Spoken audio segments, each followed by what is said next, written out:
All right, here we go. We're in week two. We're in week 2 of this series. It's broken up a little bit just by the calendar. It's a little 3-part mini-series. We usually do, if you're visiting with us, we try to do a series on giving and stewardship at the beginning of every year. And so we're in that. It's broken up by the calendar. I'm not going to come back and finish it up until the week after next on the 23rd. I think something important is happening next week, but it escapes my mind. No, I'm just kidding. Come on, our oldest is getting married next weekend. So good. So good. Rob Shepard, one of my dear friends, is going to be preaching here. So I'm telling you, if you're visiting with us, make sure you don't want to miss next week because Rob is awesome. He likes to say of other people, you're full of awesome. If you know Rob, right? That's one of his favorite sayings. Rob Shepard is full of awesome. Can we just agree on that? He's full of awesome. So last week there's a new name that's going to pop up here. Because we're talking about this idea of how do you say certain names. If you remember 2 weeks ago, it was Cheryl, and how some people say that with 2 syllables, but if you grew up in the country like me, it's just one. It's Cheryl, right? It's not even one. It's a half of a syllable. So the following week, Vanessa and I were having a conversation, and after 27 years of blissful marriage, I realized, as much as she makes fun of me for saying Cheryl, right? She doesn't know how to say this name, right? Laura, right? How do you say that name, honey? Laura. Now there's Lori, but then there is Laura. You with me? It's not spelled Lora, Laura. It's Laura. Anybody with me? Thank you. Are there any Lauras that are out there? Yes. Yes, we have a witness. How do you say your name? Say that one more time. Wait a minute. Laura. Laura. Come on. So good, right? Right? We all have these words that we say, and depending on where we grow up, depending on how we hear other people say them, right? It dictates. And it determines our pronunciation. Can we just agree? The same thing happens with our lives, right? Our actions have a voice. Our actions say something. And the question of this series, while we're having fun with these names, is the question of, am I mispronouncing Christian stewardship by the way that I live? And in fact, this is the question I'm challenging all of us to wrestle with. When God listens to how I manage my money, right? When he's listening to the way that I live through my finances, through how I spend and how I give and how I budget and how I consume and share, with that, right? He's listening. Is he in heaven saying to me, hey, Fred, you're not saying that right? Is he observing my life and saying, hey, Fred, I think you're mispronouncing that? And the difference between Cheryl and Laura and Laura is that those are preferences, right? We're not saying, we're having fun with it, that anyone is necessarily right or anyone is necessarily wrong. But when God looks at us and says, hey, you're not saying that right, then it's no longer about preference. There's something in my life that has to bend, right? That has to yield to how God says I should say that. It's funny, at this pastor mentor program that I'm a part of, we were at Fredericksburg for a couple of weeks. My friend Cheryl, otherwise known as Cheryl, who's a dear friend of ours. She's one of the campus pastors at the new campus of Freedom Life Church in Norfolk. She's part of this program too, and she had a part in one of the sessions. And the lady, Amy Kimball, is there too. She's a part of the cohort this year. And the lady who went to call Cheryl up said, "Hey, Cheryl's going to come now." Said it just like I said, right? Now, she's from South Carolina, but she's been in Toronto, Canada for the last 10 years, and she still hasn't lost that Southern accent. So as soon as she said Cheryl, right, Amy did this, because I was sitting there, Amy went, with this big grin on her face, like it's everywhere. We can't get away from it. We can't get away from it. So it was so good. She was participating in our service, and she didn't even know it. I've entitled this series, A Sacred Sacrifice, because I believe those two words are an essential part of what Christian stewardship is about. It's about investing in a work that is sacred, and it's investing in that work to a degree that it is sacrificial, right? It's investing in a work that is sacred, but then doing it in a way that it is sacrificial, meaning that I feel it. You can be a Christian who is financially responsible, but still not be practicing fully Christian stewardship. It's more than just being good with your money. It's being willing to ask yourself the question, is this money that I have and the resources that I have, am I using them the way that God intended? A couple of weeks ago, I gave you these two thoughts. Am I giving sacrificially to the sacred work of building Jesus' church? Because if I'm not giving sacrificially to the sacred work of building Jesus' church, then in my opinion, I think, then we're mispronouncing Christian stewardship by the way we are managing our money. This work of building Jesus' church is sacred. It was one of Jesus' declarative statements as to why he came. He said, I came to build my church, and the gates of hell would not prevail against it. And then all throughout the rest of his time on earth, and then moving into the first century church, what we find are groups of people that were committed to give sacrificially to this sacred work, which is one of the reasons why we're here today. Can we agree on that 2,000 years later? Because people were practicing what we're talking about doing. I shared this slide with you a couple of weeks ago, these four blanks, and this is what we're saying. If you call City Life Church your home, if City Life Church isn't your home and you're visiting, then you should be doing this for your church, right? Wherever you call home. But if you have a church that you call home, at the beginning of every year, you should be writing down these four things. Now, depending on your church, you might have less blanks, you might have more. For us as a church, we have these four. One is your monthly tithe. It's what percentage of your income are you setting aside to give to the church that you call home? There should be a percentage there. I'm going to talk to you tonight. I don't think we're going to have time to do all of them. But there's 6 total questions. I was going to do 3 tonight and then 3 in 2 weeks. We'll see how far we get. But there's 6 common questions that I've gotten over my life of 25 years of pastoral ministry where we come up in conversation about the biblical practice of tithing. And so we're going to dig into those a little bit. But I believe in the biblical principle of tithing. For me, as an individual, we practice that as a family. We give 10% of our gross annual income to the church. Then we have a monthly missions commitment. There's an amount that we budget for us. We say every month, above our tithe, we're going to give this to the work of missions. All the money that goes to missions here at City Life Church goes right back out the door. 100% of us. For us this year, we're going to give an additional 2% of our gross annual income. Then we have an annual missions pledge. This is something by faith. We're asking everybody who calls City Life Church home to do all these things. Is that God is going to give you a monetary figure. You're not going to budget for it. And then you believe by faith he's going to provide it. And then when he does, you give it to the work of mission. So we have a monthly commitment. Then we have a missions pledge. The first one I plan for, the second one I plan for, the third one is based on faith. For us, we're believing God for an extra month of tithe we're going to give to missions. Now, for us as a church, we always have those 3. And I introduced to you a few weeks ago at our annual business meeting, there's a new one that we're going to add this year. We want to raise $40,000 this year for this facility. This facility was donated to us. It's a miracle.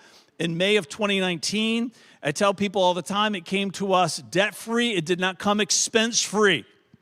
Right? And so there's a long list of projects that we are going to commit ourselves to this year, taking care of this facility, and I'm asking you to join me in it. We made our gift to the Legacy Fund just on Friday. And so our church, we're believing God for this number over the next 6 months. There's an $80,000 upgrade that needs to happen in this space for the air conditioner unit. We're not trying to raise all the money that we're going to spend because we have cash reserves. We have a building fund that we invest in every year. And so we're asking you to partner with us to replenish some of those reserves. So it's a total of $130,000 that we're going to spend this year on this building. $80,000 for the sanctuary AC. There's an upgrade to the projector that's going to happen in here that's going to really benefit especially the churches that meet in here on Sunday. There are 4 churches total, including us, that use this facility. And so that's a $30,000 project into the technology of this space, that we're going to rework the wheelchair entrance. Right now it's not functioning. There should be access for people, for strollers, wheelchairs, to be able to get into direct access into this sanctuary. That's a $10,000 project. And then we're giving a facelift to the chapel for our students, and for workshop, that's $10,000, so $130,000. Again, we're asking you to raise $40,000 with us. 2 of the churches that meet here, Catalyst Church and Anchor Church, are each also giving $10,000, right? How great is that? That they're investing in this space, even though they're not obligated to do so. So shout out to Catalyst Church and to Anchor Church for your generosity. So they're giving $20,000, we're going to raise $40,000, and we're going to spend $70,000. I think that's a good plan. And I hope that you'll join me in it. I hope that you'll meet me in it. We like to put these slides up. This is our updated, I'll circle back. We do this at the end of every quarter. We didn't get to it at the end of last year because of the business meeting, but this is our updated missions support list. So these are checks that we send every month, to either a missionary or a missions organization. There's a new one right there in the middle that says Pakistan. That we've picked up, a missionary that's doing some incredible work there. And so She Channeled to Brazil for Christ, come on, is up there. About 2/3 of the way down. That's the mission trip that we're going to be doing this year. And so we're writing those checks every month to get missions money. 100% of missions money goes back out. And then the next slide that's going to come up. Come on, last year was an incredible year of generosity, right? The last quarter, look at that, each quarter. January to March is usually a little bit slow, but look at each of those other quarters, how we blew right past our giving goals because of the generosity in this room. And so we're believing that this year is going to be no different. That we're going to keep pacing for generosity because we believe that your heart is just like our heart, that you're inspired to give yourself to this work, to give sacrificially to the sacred work of building Jesus' church. All right, let's dig into some of these questions. There's a lot of thoughts and ideas that people have about tithing. Tithing's it's an ancient word, and so sometimes it's hard to connect with sometimes the language of the Bible. And so let me just talk a little bit about these. We'll dig into it and get as far as we can. The first one is the idea of a portion. Why do we assign a percentage to this aspect of our giving? Why do we assign a percentage to this part of our practice of generosity, of giving sacrificially to the sacred work of Jesus? Well, part of it is because here in Matthew 23, we see Jesus says, "What sorrow awaits you, teachers of religious law, and you Pharisees, hypocrites, for you are careful to tithe even the tiniest income from your herb garden, but you ignore the more important aspects of the law, justice, mercy, and faith. You should tithe, but do not neglect the more important things." Jesus was constantly challenging the religious leaders of his day to stop making false choices. That so many times they were pitting one thing against another when Jesus was saying, no, we're supposed to be doing all of these things. That our lives are big enough, there's room in our hearts enough to give ourselves to the practice of giving, and then also this idea of virtues and values. That right here in Jesus' own words, he says, hey, this is still an important part of being God's child. You know, as we look back into the Old Testament, you find that this practice of tithing, it predates the Mosaic Law. You see Abraham, when he went to rescue Lot and their family, when he came back from the spoils of war, that they gave 10% of all that they had to Melchizedek, the priest of Salem. You see this practice that's moving throughout the Old Testament like a thread, and I believe you see it weaving right into the New Testament as well. The word tithe, this ancient word, literally means, if we were to translate it exactly, it means a 10th part. It means a 10th part. For us, we practice that. For our family, a 10th part of our gross annual income. It's important that we understand that God throughout time has always made a way for us to practice generosity. He's always made a way to call us into this experience of everything that we have not being for us. This idea of a percentage being set aside for other people. And I like that it's a percentage. I'm going to read out of Mark 12, 41 to 44, because I think this idea of percentage matters. It says, Jesus sat down near the collection box in the temple and watched the crowd drop in their money. I love this, right? This is one of my favorite verses in the Bible. I don't look at giving. People come up and talk to me about their giving like I know. I say, I don't look at your giving. That's a function of our elected elders. They look at that.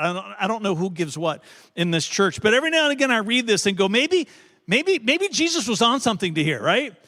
Maybe I'm right.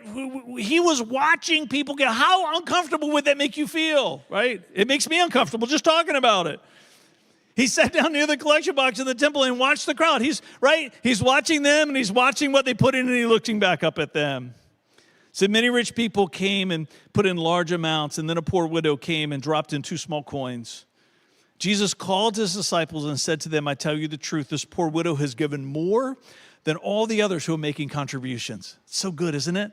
See, he's not just watching what people are giving, then he gives public commentary on it.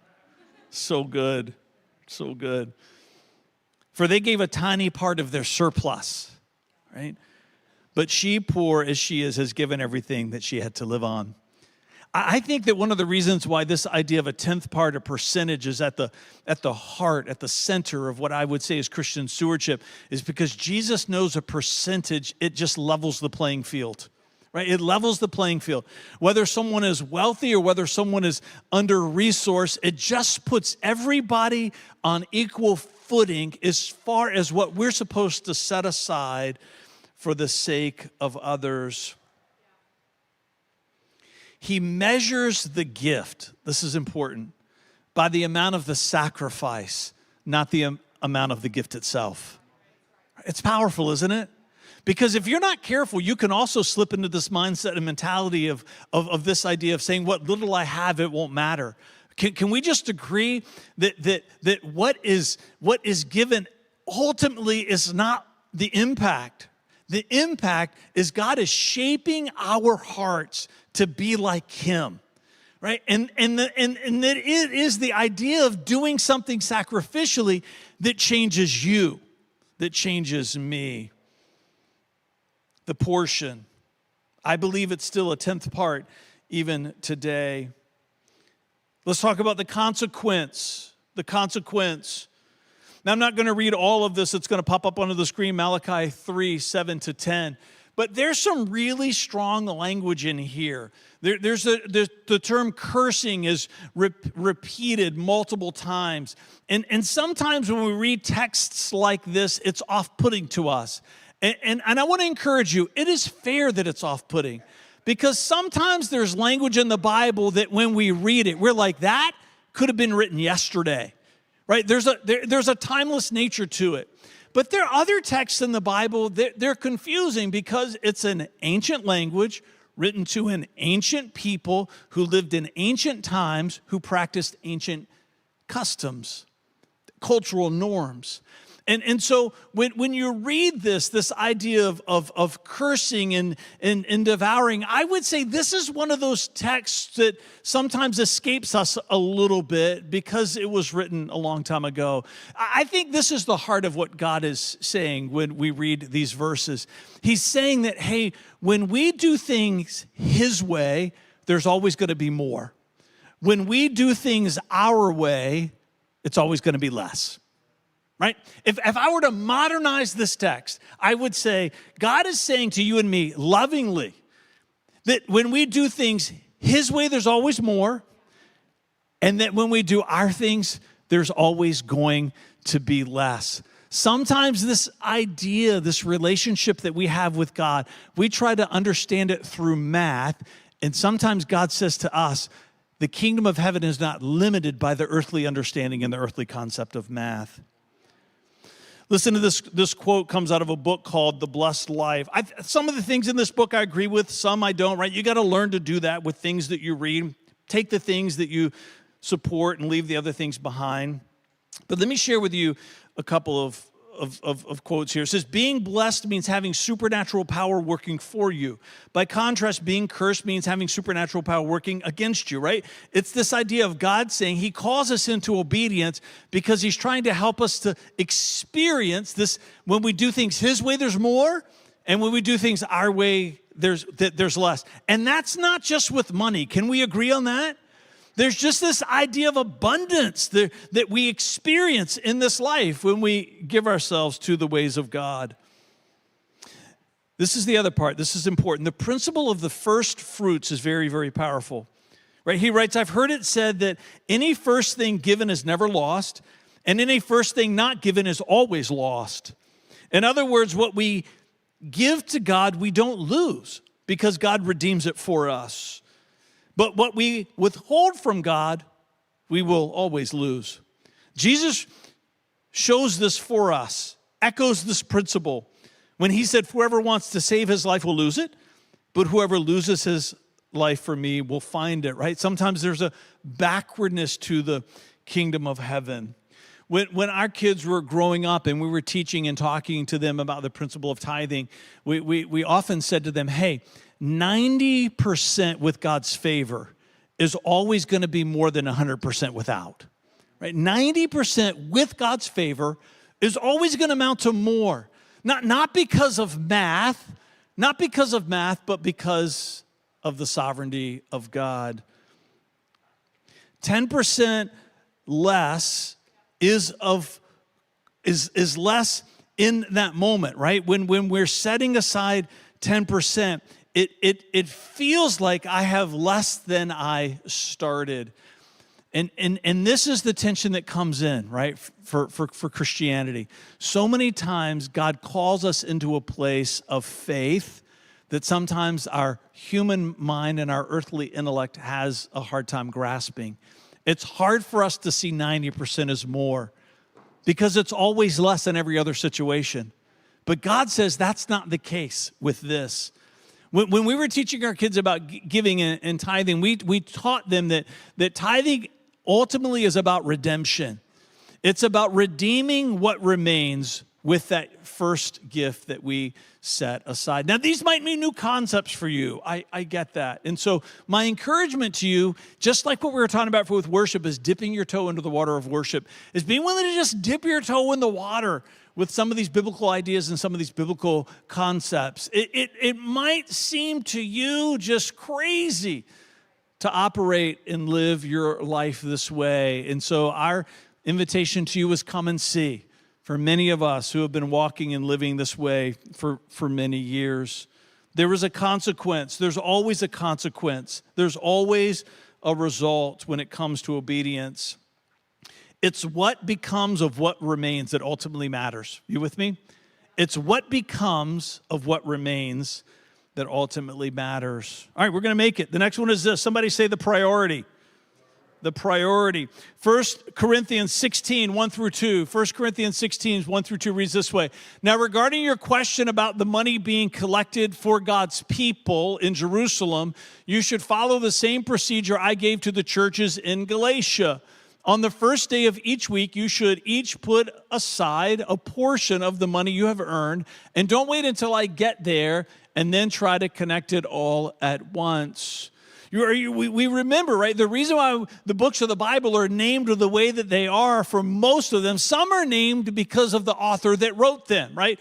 1st, 2nd, and 3rd John, Matthew, Mark, Luke, and John, Jude. Some are written for the person that it's written to, like 1st and 2nd Timothy. Paul's writing them to his young protege. He's raising him up, teaching him. He's going to pass the baton, right? But then we have these books that are Thessalonians. You're like, what on earth does that come from? Galatians, Philippians. All of these represent cities. Philippi, Thessalonica, Ephesus. This is because Paul doesn't just write to people. Paul's writing to churches, just like this, communities and congregations of people who have come together because the gospel has stirred their heart, and now they're giving themselves to the work of building his church. And so here we see Paul writing to the church of Corinth, and he's saying to them, hey, there is a practice that you should share together as a church community, is that each of you should bring the part that you have set aside for the work of building God's church. 2 weeks ago, I introduced you to this phrase that all of us, right, should have a church that we call home. And when we have a church that we call home, we should give to that church and through that church, right? We should give to that church and we should give through that church. Meaning that we should give to that church so that church can continue to do the work of the ministry in that city. But then we give through that church because that church should be supporting just as we do through our missions fund. And here we see Paul talking. Here he is to this congregation, probably not too much different than we are here tonight. And he's saying, hey, don't forget this practice at your weekly gathering to set something aside. Listen to these verses in Proverbs 3, 9 through 10. It says, honor the Lord with your wealth. Listen to what he says. And with the best part of everything you produce. And then he will fill your barns with grain and your vats will overflow with good wine. Again, ancient language for an ancient people of an ancient times. What is Solomon writing here about honoring the Lord with our wealth? He's using the language of prospering of his day. Maybe we could go as far to say that he's echoing the same sentiment that Malachi prophesied about. When we do things God's way, there's always more. And when we do things our way, there's always less. I love in Matthew 6:33 says, seek ye first the kingdom of God and his righteousness, and all things will be added unto you. There's something about this Christian life that asks us to let go of some of our control. It's hard for us, right? And our human experience. For some of us, if your personality is like mine, not being in control is difficult. But Christ challenges us to wrestle with that part of our humanity. There's times where he asks us to just let go of some things and to put our trust in him. Our gift does not rise to the standard of a tithe until the sentiment of the heart from which it comes crosses the threshold of a sacred sacrifice and gladness. Right? I'm wrapping up with that because if you do everything because you feel like it's a rule to follow, then even if the math works, you're checking the tithe box. If your heart isn't giving it in gladness, then we've not yet stepped into this part of a life of a Christian steward. There's something inside of me that is supposed to stir with excitement at the opportunity that I have to share my life, especially my financial life, with other people. There's a gladness that is supposed to fill my heart when I recognize that I have the opportunity to walk in God's ways. Now, you might get to the end of this series and say, Fred, I'm still not convinced that it's for today. And what I would say is that's okay. We make room for disagreement here at City Life Church. But my press to you, my challenge to you is whatever percentage you end up putting in that blank, then my challenge to you is one, that there should be one there and that you should feel it, right? That there should be an outflow of generosity from your life that is sacrificial.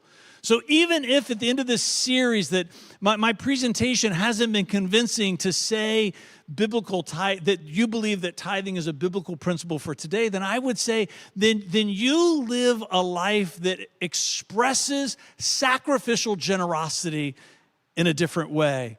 But make sure that it is sacrificial and make sure that it's generous and make sure that it is accompanied by the sentiment of gladness in your heart to share your resources with others. I'm going to invite the worship team to come back up.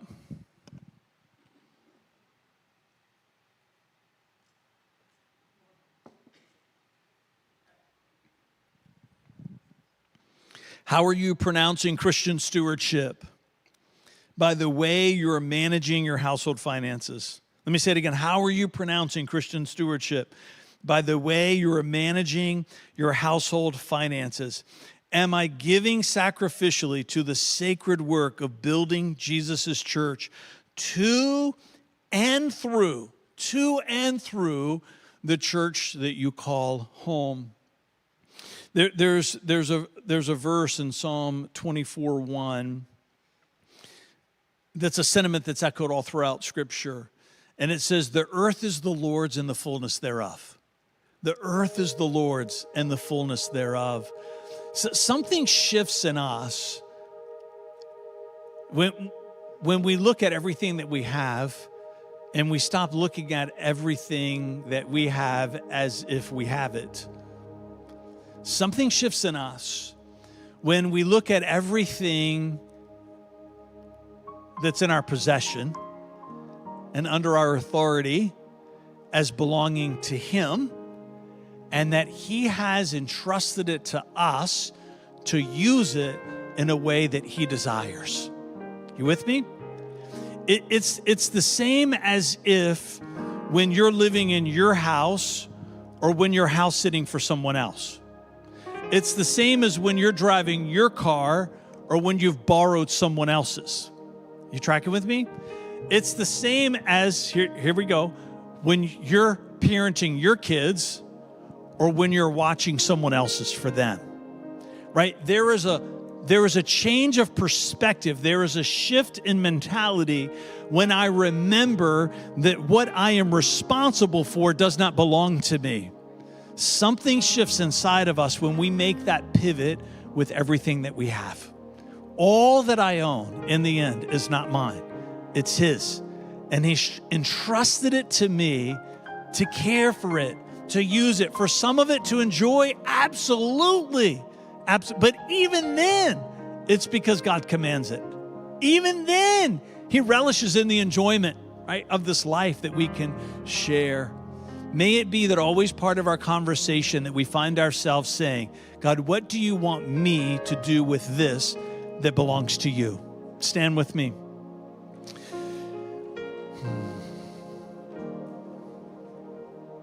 Father, as we step back into this moment of worship, may it be that someone here tonight, maybe for the first time, would not just believe something about you, but would feel something for you. That may it be that during this last song that somebody in this room, somebody watching at home has been seeing this promo for this trip to Brazil, through Channel to Brazil for Christ, and has been finding every reason to say no. Maybe it's going to be in this song. They're going to find a reason to say yes. Find a reason to say yes. Maybe there's a young person in this room, just like I was a long time ago, running from you, raised in a Christian home, pretending to be one person when they're in church, but someone else when they're with their friends. That maybe tonight's the night that they're going to be all in for you, Jesus. And they're going to stop running and they're going to start chasing. They're going to stop running. They're going to stop running from the things of God and start chasing the things of God. In Jesus' name, come on, let's worship together.